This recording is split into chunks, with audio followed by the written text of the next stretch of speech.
Muito obrigado, Sra. Presidente. Algumas notas muito breves suscitadas por este processo. A experiência de aplicação prática do procedimento de avaliação de impacto ambiental, não obstante os aspectos positivos que evidencia, demonstra-nos que o mesmo pode e deve ser melhorado.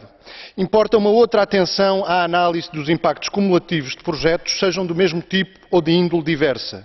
Olha-se demasiadas vezes para a árvore, perdendo-se a perspectiva sobre a floresta. Importa apreender de forma mais completa o caráter dinâmico e cumulativo das ações do homem sobre a natureza. Também a fase de pós-avaliação deve merecer uma outra atenção. Ela é frequentemente descurada. É importante avaliar em que medida se concretizaram os impactos previstos, qual a eficácia das medidas de minimização ou de compensação, se as houver, e em que medida foram ou não implementadas. As autoridades públicas no domínio do ambiente têm aqui um papel fundamental e devem ser devidamente apetrechadas para o levar a cabo.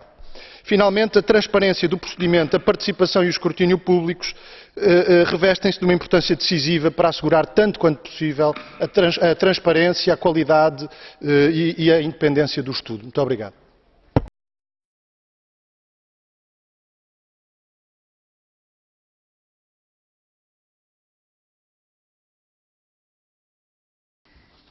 Obrigado, Sr. Presidente. Queria, antes de mais, lamentar o atraso com que foram disponibilizadas as versões em português das resoluções desta tarde.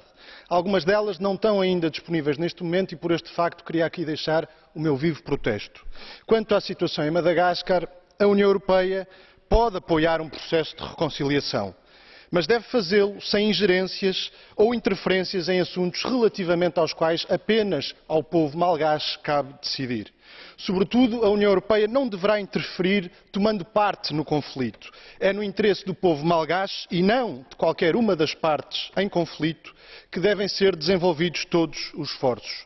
Importa valorizar e prosseguir os esforços desenvolvidos pela Comunidade para o Desenvolvimento da África Austral para resolver o conflito e encontrar uma solução política para a crise no país.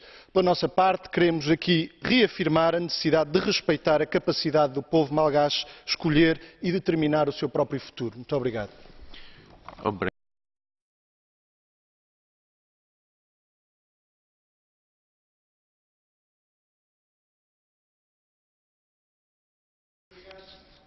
Sr. Presidente, estamos perante mais um triste exemplo da política de dois pesos e duas medidas tão frequente nesta Casa. O que está em causa neste debate é a violação de direitos humanos por parte das autoridades dos Estados Unidos, detenções arbitrárias e ilegais, a negação do direito a um julgamento justo, a prática de tortura e da pena de morte. Algumas destas violações foram cometidas com a cumplicidade demonstrada de Estados-membros da União Europeia que colocaram os seus territórios à disposição da CIA. Mas, lamentavelmente, na proposta de resolução comum não encontramos uma palavra de condenação das autoridades dos Estados Unidos, nem dos países europeus que com elas foram cúmplices neste processo. Palavras que não faltam quando se trata de condenar outros países.